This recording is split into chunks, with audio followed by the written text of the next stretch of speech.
Good evening. How are you, my early sisters and brothers? That was Distant Cousins doing their song In My Blood from their album Next of Kin. How's everybody doing?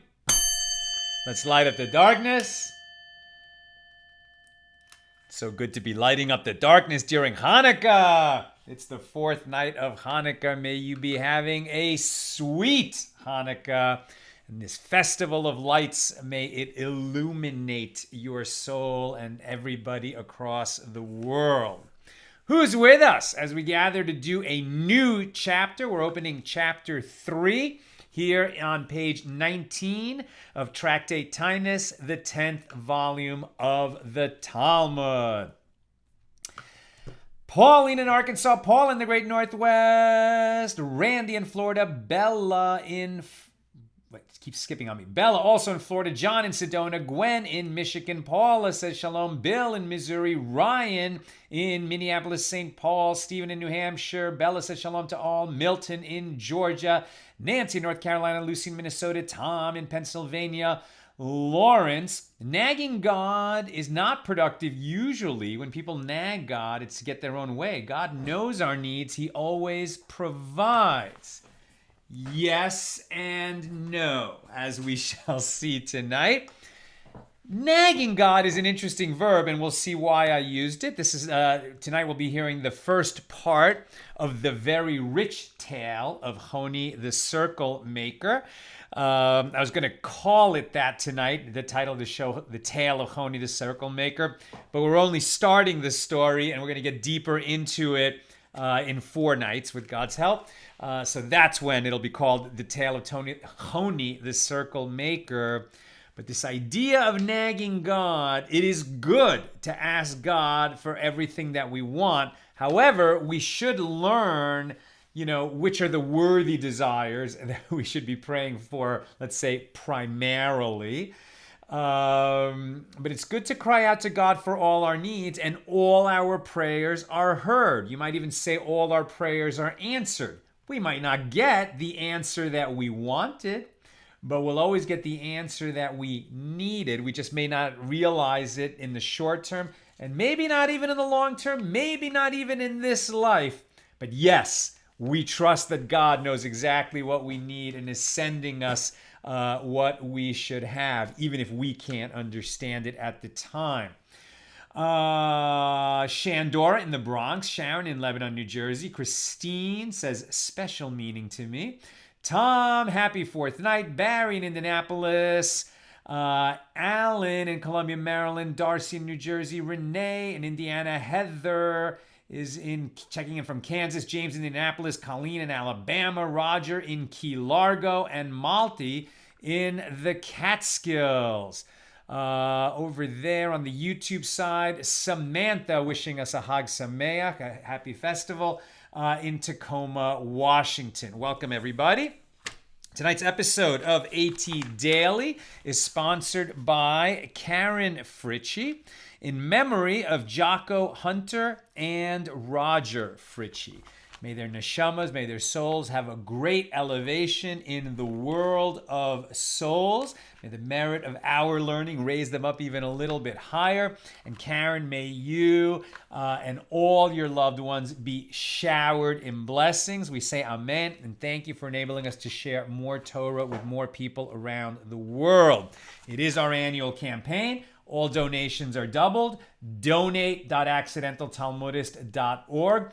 We're off to a great start with our campaign, but we have a long way to go, and this is going to enable us to build the AT app in the coming year, which is something we're so excited about. We're really going to mature our platform, get off our dependence on the whims of social media, the algorithms of social media, have a direct contact with our audience, but also to grow our platform, to bring in other speakers and writers and other kinds of content that we're going to be sharing with you with God's help. We're very excited about it. Join us and help us share more Torah with more people and light up the world. Okay, let's get into it. We picked this, we're opening a new chapter today. As I mentioned, chapter 3 of Tractate Tinus. We open at the bottom of the B side of page 18 with the new Mishnah, Mishnah number 1, and there's only one Mishnah in chapter 3, just like there was only one Mishnah in chapter 2. And like that Mishnah at the beginning of chapter 2, this is a long Mishnah. And then the rest of the chapter will be commentary on this Mishnah. So let's get right into it. And the concept of this chapter 3 is mostly we've been talking about, well, when the sages would decree a set of fasts in response to a drought, because the rains were late in coming, particularly in ancient Israel, and so they would decree these fasts. But it was appropriate for the communities to decree a fast when they were facing other kinds of calamities and dangers, and that's what we're going to be talking about now. The order, Mishnah number 1 of chapter 3. The order of these fasts of increasing severity, as explained in chapter 1, is stated only in a case when the first rainfall has not materialized, right? So up until now, we've been talking about that the first rain didn't come when the rainy season was supposed to begin in the land of Israel. However, if there is vegetation that grew and its appearance changed due to disease, the court does not wait at all. They cry out about it immediately, right? It was an agrarian society, agriculture-based society. So now they're talking about a blight, right? So some kind of a plague that is striking all of the crops. I mean, that could wipe out the food supply of the whole land. So they don't wait until to see how the blight is going to develop. That was something that they would decree the fast and cry out, or at least cry out immediately. And likewise, if the rain came, but it ceased for a period of 40 days between one rainfall and another, they cry out about it because it is a plague of drought. If sufficient rain fell for the vegetation, but not enough fell for the trees, or if it was enough for the trees, but not for the vegetation, or if sufficient rain fell for both this and that, i.e. vegetation and trees, but not enough to fill the cisterns, the ditches, and the caves with waters to last the summer, they cry out about it immediately. What does it mean, enough for the trees but not for the vegetation, or vice versa? I think it's going to be explained, but the basic idea is heavy rains will penetrate the ground, and that's good for the trees, but it might wash away, the gentler plants that are much, that their roots are shallower, and a very heavy rain could be disastrous for those kinds of vegetation. Or light rain, gentle rain, that's good for the vegetation, but doesn't penetrate the ground enough to water the roots of the trees, right? So they need both kinds. And likewise, if there is a particular city upon which it did not rain, while the surrounding area did receive rain, this is considered a divine curse, as it is written, Amos 4:7, and I caused it to rain upon one city, but caused it not to rain upon another city. One piece was rained upon, and the portion upon which it did not rain withered, right? So that God is selecting which cities are going to get and which are not. The ones that aren't getting the rain, they should be crying out. In a case of this kind, the city fasts and cries out by blowing the shofar, and all of its surrounding areas join them in their fast, but they do not cry out. Right, so the neighboring areas that got rain will join the city that's struck with this drought in the crying out, but they don't fast. Rabbi Kiva disagrees, and he says they cry out, but they do not fast. I'm sorry. The first law was the surrounding areas fast, but do not cry out. Rabbi Akiva disagrees and says they cry out, but they do not fast. And the Mishnah continues, and likewise, if a city afflicted by pestilence or collapsing buildings, that city fasts and cries out, and all of its surrounding areas fast, but they do not cry out. And Rabbi Akiva says they cry out, but they do not fast. And the Mishnah inquires, what is considered a plague of pestilence? When is a series of deaths treated as a plague? And the Mishnah answers, if a city that sends out 500 infantrymen, i.e. it has a population of 500 able-bodied men who can fight in a war, and 3 dead are taken out of it on 3 consecutive days, this is a plague of pestilence, which requires fasting and crying out. And if the death rate is lower than that, this is not pestilence. For the following calamities, they cry out in every place: for blight, for mildew, for locusts, for caterpillars, which is a type of locust that comes in large swarms and descends upon a certain place, for dangerous beasts that have entered a town, and for the sword, i.e., legions of an invading army. And the reason that they cry out about these misfortunes in every place is because these are calamities that spread. I mean, reading this daf in this daf Yomi cycle, when we've experienced COVID, it sort of strikes our ear quite a bit differently than if we were reading this 7.5 years ago, the last time, pre-experiencing a plague in our lifetimes, as it were. And we get that just because it's in one area, we understand it can spread to other areas. An incident occurred in which elders descended from Jerusalem to their cities throughout the land of Israel and decreed a fast throughout the land because there was seen in the city of Ashkelon a small amount of blight, enough to fill the mouth of an oven. And this fast was observed throughout the land of Israel, as blight spreads quickly. And furthermore, they decreed a fast because wolves had eaten 2 children in Transjordan. And Rabbi Yosef says this fast was decreed not because they ate the children, but because these wolves were merely seen in an inhabited area. Now it's starting to sound like the threshold for declaring one of these fasts was pretty low. For the following calamities, they cry out even on Shabbos, for a city that is surrounded by Gentile troops, or for a place in danger of being flooded by a river that has swelled its banks, or for a ship tossed about at sea. And Rabbi Yosef said, one may cry out on Shabbos to summon help, but it may not be sounded for crying out to God. And Shimon the Timnite says, one may cry out on Shabbos even for pestilence, but the rabbis did not agree with him. The Mishnah adds, in general, they cry out on account of any trouble that should not befall the community. And that is a euphemism for trouble that may befall the community, except for an overabundance of rain. For this, they don't cry out. Although too much rain may be disastrous, one does not cry out over it because rain is a sign of blessing. And the Mishnah relates, and this is part 1 of the story of Honi the circle maker. An incident occurred in which the people said to Honi HaMe'agel, Honi the circle maker, pray that rain should fall. And he said to them, go out and bring in the clay ovens used to roast the Paschal lambs so that they will not dissolve in the water, as torrential rains are certain to fall. He prayed, and no rain fell at all. He's pretty confident that his prayer was going to bring the rains, and it didn't. What did he do?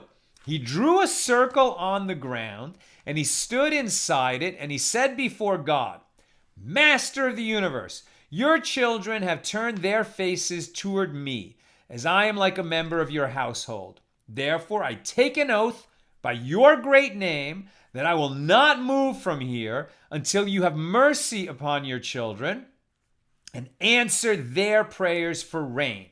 Rain began to trickle down, but only in small droplets. He said, I did not ask for this, a drizzle, but for rain to fill the cisterns, ditches, and caves with enough water to last the entire year. Rain began to fall furiously. He said, I did not ask for this damaging rain either, but for rain of benevolence, blessing, and generosity. And subsequently, the rains fell in their standard manner, but continued unabated, filling the city with water until all of the Jews exited the residential areas of Jerusalem and went to the Temple Mount due to the rain. There's a flood. And they came and said to him, just as you prayed over the rains that they should fall, so too pray that they should stop. And he said to them, go out and see if the claimant's stone, which was a large stone located in the city upon which proclamations would be posted with regard to lost and found articles. He said, go out and see if the claimant's stone has been washed away. In other words, if the water has not obliterated the claimant's stone, it is not yet appropriate to pray for the rain to cease. Shimon ben Shetach, the Nasi, the head of the Sanhedrin at that time, sent a message to Honi HaMe'agal. Were you not Honi, I would have decreed that you should be ostracized because you brought too much rain. But what can I do to you? You nag, right? Mitchate. You nag God, and he does your bidding, like a son who nags his father, and his father does his bidding without reprimand.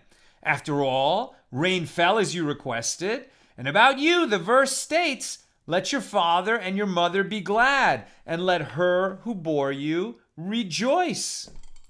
And the Mishnah teaches another halacha with regard to fast days. So we're going to leave the story of Honi the circle maker there. That's as far as they got in the Mishnah. But when we come to the Gemara about this part of the Mishnah in a few days, we'll hear the extended version of the tale of Honi the circle maker. It's the Jewish Rip Van Winkle story, and it is fascinating. That's on page 23, so in 4 days. You definitely don't want to miss that. And before I forget, tomorrow night, Thursday night, class is going to be half an hour late. Okay, going to be half an hour late. I have a family obligation at 6. It's going to be quick, but it's a family Zoom I got to be on.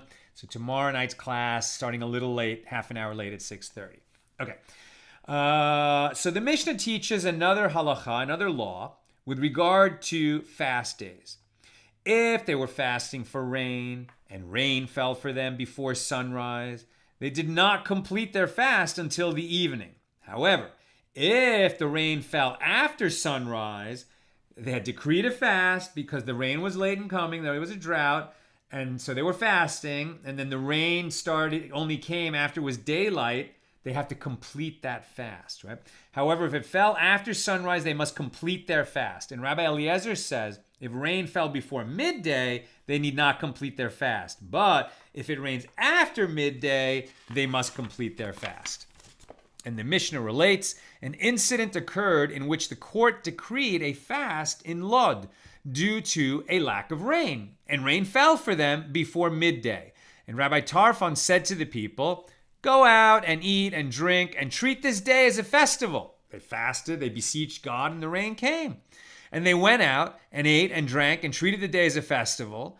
And in the afternoon, they came to the synagogue and recited the great Hallel to thank God for answering their prayers. That concludes this Mishnah, the Mishnah of chapter 3, the only Mishnah. Gemara. The Mishnah taught, the order of these fasts is stated only when the fast concerns the first rainfall.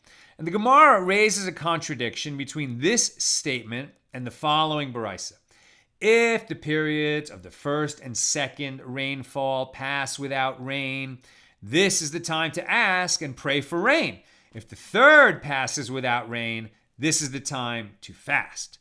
And Rav Yehuda said that this is what the Mishnah is saying. When does the order of these fasts that is stated apply? Right, we've been talking about the rains are late in coming. First, the individual Torah scholars of the community do individual fasts.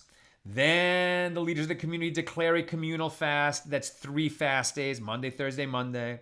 Then if the rains still don't come, they do another series of Monday, Thursday, Monday fasts with other added stringencies. Then if the rain still doesn't come, then they have a series of 7 fasts, right?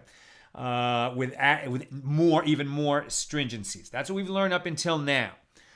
So Rav Nachman said, that is a time to fast. So Rav Yehuda said that this is what the Mishnah is saying. When does the order of these fasts that is stated apply? When the periods of the first, second, and third rainfall have passed and rain has not fallen.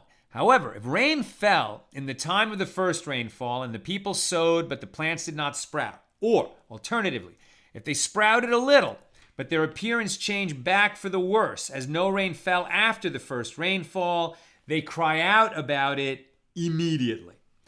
Rav Nachman said, This applies specifically if their appearance changed. However, if they dried out entirely, so then they do not cry out, as this condition cannot be improved. If the plants just withered and died, it's too late to cry out.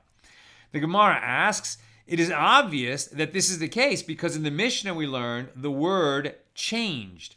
And the Gemara answers, no, it is necessary for Rav Nachman to issue his statement with regard to a case where the produce, the plants in the field, produced stalks after they dried out. Lest you say that producing stalks is a matter of significance, as it is a sign of strengthening, and the crops might be saved through prayer, Rav Nachman therefore teaches us that this is not the case. And the Mishnah further taught, and likewise, if rain ceased for a period of 40 days between one rainfall and another, they cry out about it. They cry out about this because it is a plague of drought. And the Gemara asks, what is the meaning of the phrase, a plague of drought? Isn't this simply a drought? And Rav Yehuda said that Rav said, the Mishnah means that a period of 40 days between one rainfall and the next is a plague that may cause a drought. And in this regard, Rav Nachman said, when crops do not grow in one place due to lack of rain and must be imported by means of one river to another river, this is considered a drought. If produce must be brought from one province to another province, this is considered a famine. And Rabbi Hanina said, if a sa of grain, it's a volume, of grain is sold for a sela, that's a coin, but it is available, this is considered a drought. So the prices have gone up a lot. Although prices have risen, there is still grain for those who can afford it. However, if 4 sa of grain is sold for a sela and it is not available, this is considered a famine. I'm confused about this. It sounds like it's cheaper, but I think what they mean is that it's more expensive. Maybe what they're saying is that if a sa of grain is sold for 4 sela, right, the price has quadrupled from what it was already very expensive. That's that heavier condition of a famine.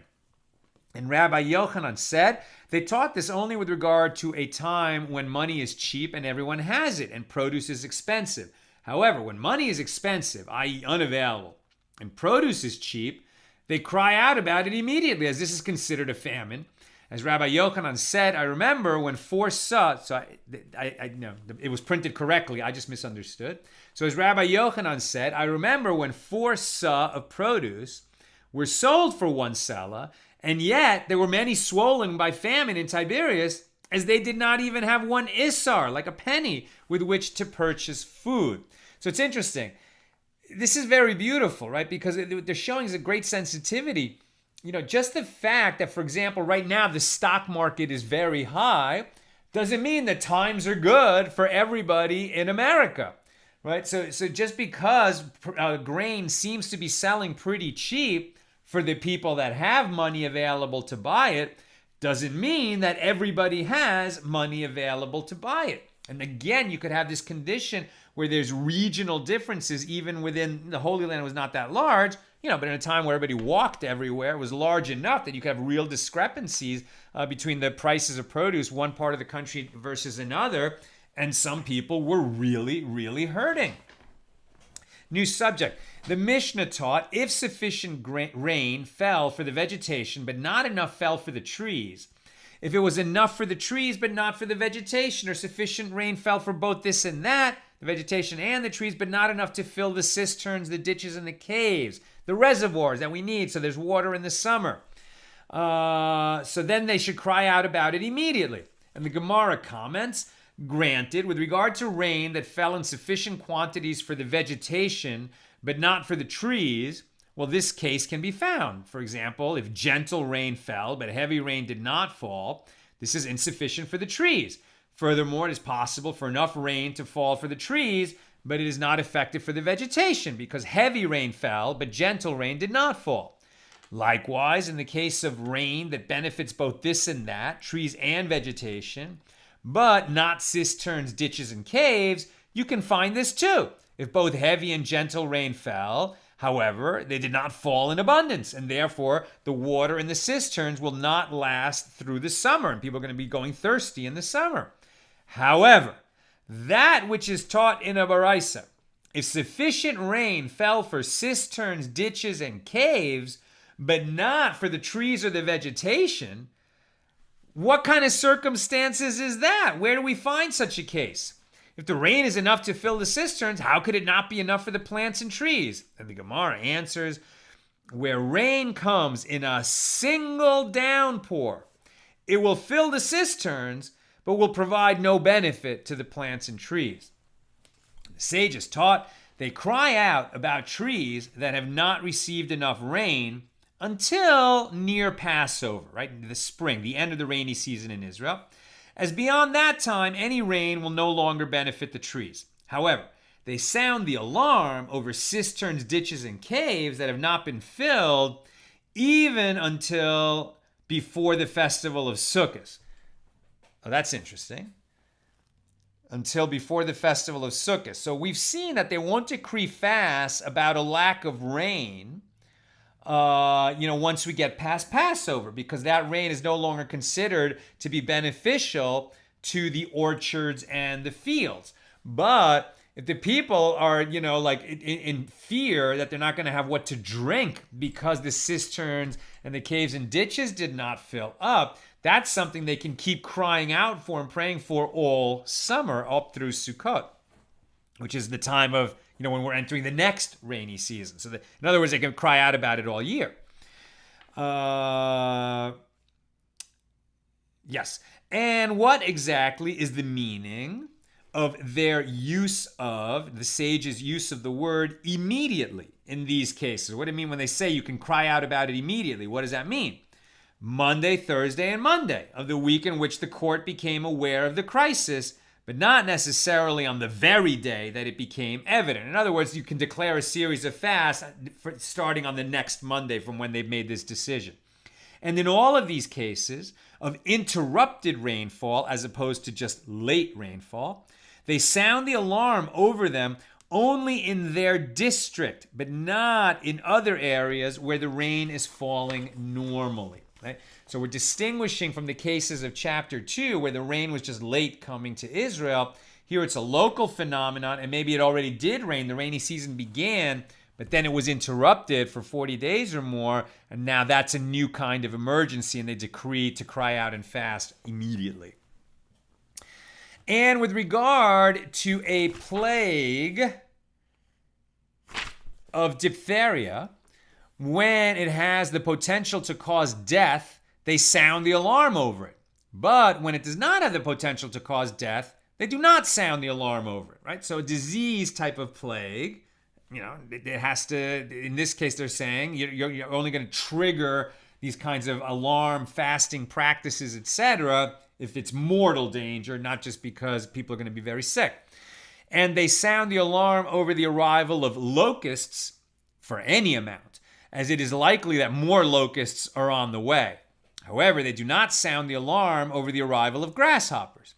And Rabbi Shimon ben Elazar says they sound the alarm even over grasshoppers, as they too can cause a great deal of damage if they swarm in large numbers. And the sages taught in a baraisa, they sound the alarm over trees during the other 6 years of the 7-year sabbatical cycle, when the earth is tilled, but not during the sabbatical year, when one must refrain from working the land. However, for cisterns, ditches, and caves, they sound the alarm even during the sabbatical year. Rabbi Shimon ben Gamliel says, even for trees, they sound the alarm in the sabbatical year.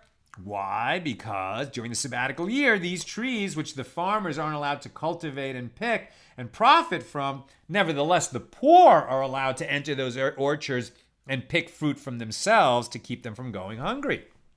And if the rain hasn't come that is needed for those trees, yes, you can sound the alarm for that. New subject. It is taught in a baraisa that Rabbi Elazar ben Parata said, since the day that the temple was destroyed, rain has been meager, i.e., overall, not enough rain has fallen in the world. And there are years whose rains are abundant, and there are years whose rains are scarce. There are years whose rains fall in their proper time, and there are years whose rains do not fall in their proper time. What does he mean? With regard to a year whose rains fell in their proper time, to what may this be compared? To a servant whose master gave him his weekly portion on Sunday, and it is thereby found that his dough is baked properly throughout the week, and it is eaten properly, as he has a sufficient amount. Conversely, with regard to a year whose rains do not fall in their proper time, right? So they got enough rain, but it didn't come at the right time. To what may this be compared? To a servant whose master gave him his portion on Erev Shabbos, on Friday afternoon, when there is insufficient time to prepare it fully. He got the dough that he needed, but he doesn't have time to bake it into bread.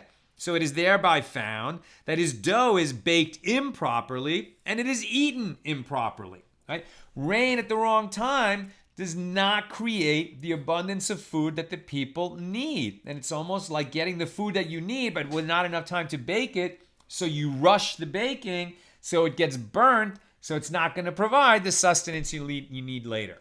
With regard to a year whose rains are abundant, to what may this be compared? To a servant whose master gave him his portion that's going to serve for a long period of time, and he got it all at once. And he performs all of his milling at one time, and it is therefore found that the mill grinds and produces waste from a core of produce in the same amount as it grinds and produces waste from the much smaller kav of produce. So these are two measures. A core is a large amount and a kav is much less. So when you're grinding it all at once, there's going to be a little bit of waste, but the amount of waste that you produce when you grind a large amount of grain is actually the same as the amount of waste you produce when you grind a small amount.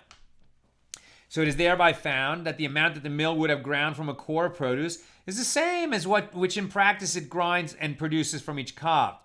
But it is likewise found that the dough that would have been diminished from a core is the same amount that is diminished from a kav. In sum, one retains less dough in contrast, with regard to a year whose rains are scarce, to what may be compared? To a servant whose master gives him his portion little by little. It is thereby found that the amount that the mill would have ground from a core of produce is that which in practice it grinds and produces from each kav. In other words, because they are only grinding, they don't grind it all at once, but they only get it a little bit at a time, and each time that they turn the mill on, as it were, and start the wheel turning, there's a bunch of waste that happens to it. Because they didn't get it all at once, in the end, the total amount is less than they would have had if they received it all at once. That's why you want your rain in the rainy season, and you want it abundant in the rainy season. Alternatively, when its rains are abundant, to what may this year be compared? To a person who needs clay. I'm almost done, by the way. Get your comments and questions in. To a person who needs clay. And if he has a lot of water, so his water is not used up, and the clay will be well needed, and he can make effective pots out of it. But if he has only a little water, the water will be used up, and the clay will not be well needed, and then the pots and jugs and vessels that you'd make from that clay are going to be substandard and going to break easily. I think without all the metaphors, we understand that they need a certain amount of rain, and they need it at the right time so that they're going to be well watered and fed for the rest of the year. That's where we're going to stop. Tomorrow we'll pick it up with the story of Nakdimon Ben Gurion.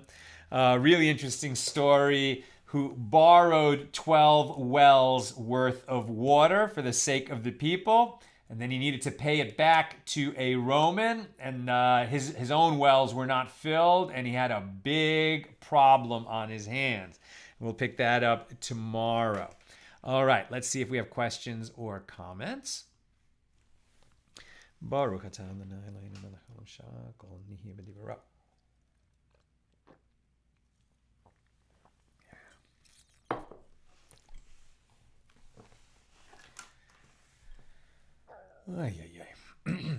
Okay, Shandora. I'm often reminded of the quip about the dog that really wants the chocolate. And they really think that they want it. But if you love them, you don't give it to them, no matter how sad they are. right? You give people not what they want, but what they need. God knows what we need. We often don't know what we need. We pray for everything we want. Good point. Rick Davis.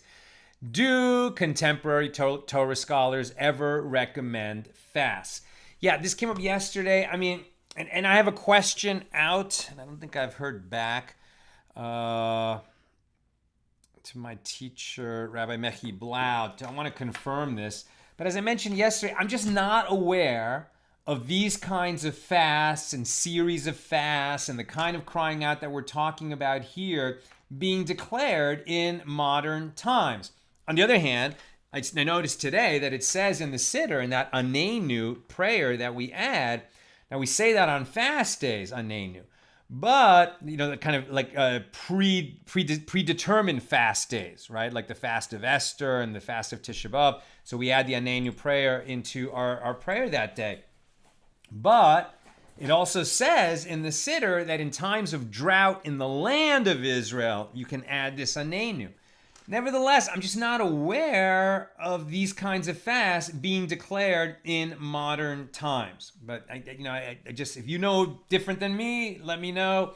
And I've got the question in to a rabbi who can definitely answer it. I'll let you know if I hear something different. Yosef, I'm going to check this. I've been hearing how modern scholarship has doubted the existence of the Council of Jamnia. I'm not sure what we're talking about there. I'm going to move on. Bill, this is a good time to remind ourselves, reflecting on the relationship between the money available and the produce available, is that historians generally regard famines as distinct from droughts as being ultimately human-caused events. That is, a drought is about whether or not rain fell, but a famine is about whether or not produce is properly distributed. So that makes very much sense in light of what we were talking about there. What the distinction that they were making. And obviously, it's easier to find oneself in a distribution problem, a famine, if there's also a drought. But one doesn't always cause the other. Consider the cases of Ireland in the 1800s under the British Corn Laws, for example. I remember being very much struck by something I read when I was in college about the great thinker, Buckminster Fuller. Very interesting guy, kind of a designer, architect, thinker. He invented the geodesic dome, among other ideas. And he took a good, hard look at the world. I think he made this statement probably in 1950, 1960. And I think what he said is even more true today. He said that if the world was organized properly, then there would be no, lack. There would be no scarcity of food for anyone in the world. And as a matter of fact, the world was really organized properly. Only 10% of the people in the world would have the privilege of working for a living. The other 90% would be tasked with staying out of trouble. And I think that's actually a pretty difficult task. I think people need to be working to stay out of trouble. However, right? It sounds like, oh, that's great. That's the new world order. We just got to organize the world. But, you look at the Soviet Union, they had a big idea how they were going to totally reorganize society. And it was going to be a worker's paradise. Between the communism in Soviet Union and China, 100 million people were massacred. With these leaders just saying, trust us, it's going to be great, it's going to be paradise. And no, you can't trust somebody who's going to totally reorganize the world. We just have to, go in smart steps, always moving forward, always trying to alleviate hardship in the world. But that kind of wholesale reorganization in the hands of, some central committee, not a place that we want to go. However, between where we are now and that kind of, crazy, dangerous central management by a tyrant, there's many, many gradations, and we certainly could do better, right? And I think the world has gotten much better at identifying, where there's a hunger problem somewhere in the world, and then we have an ability now to bring food to that place relatively quickly that certainly didn't exist in any earlier period in history. Sadly, it's not to say that that we've wiped out hunger in the world. We haven't. There's still hunger in places.